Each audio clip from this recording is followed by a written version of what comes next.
Hello বন্ধুরা, তোমরা সবাই কেমন আছো? আজ আমি বানাবো ডিম অমলেটের ঝাল। ডিম অমলেটের ঝাল বানাবার জন্য আমার প্রথমে ডিমগুলো এক এক করে আমি ভেজে নেব।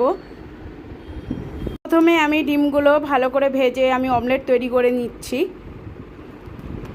এবার আলুগুলো তেলের মধ্যে আমি ভেজে নেব। নিয়ে অমলেটগুলো এক এক করে আমার ভাজা হয়ে গেছে, দেখো।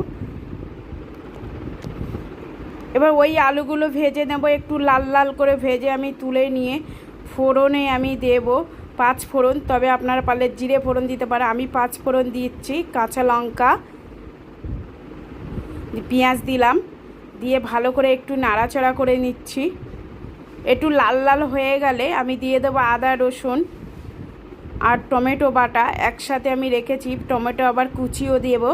নুন আর হলুদ সম্পূর্ণ, এটা কাঁচা লঙ্কার তরকারি, তবে আপনারা পারলে একটু মশলাটাকে বেটে দিতে পারেন এরকম ভেজে।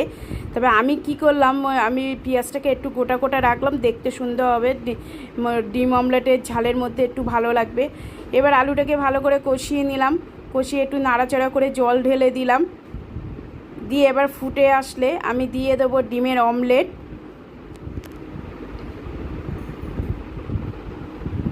ডিমের অমলেটগুলো দিয়ে দিলাম।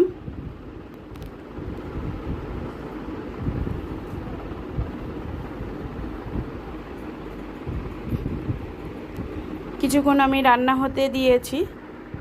এবারে খুন্তি দিয়ে ভালো করে আমি নাড়াচাড়া করে নিচ্ছি। আমার হয়ে গেছে ডিমের ঝাল, আমি নামিয়ে দেব। কেমন হয়েছে দেখো বন্ধুরা। ভালো লাগলে আপনারা একটা লাইক কমেন্ট করবেন। টাটা বন্ধুরা, ভালো থাকবেন।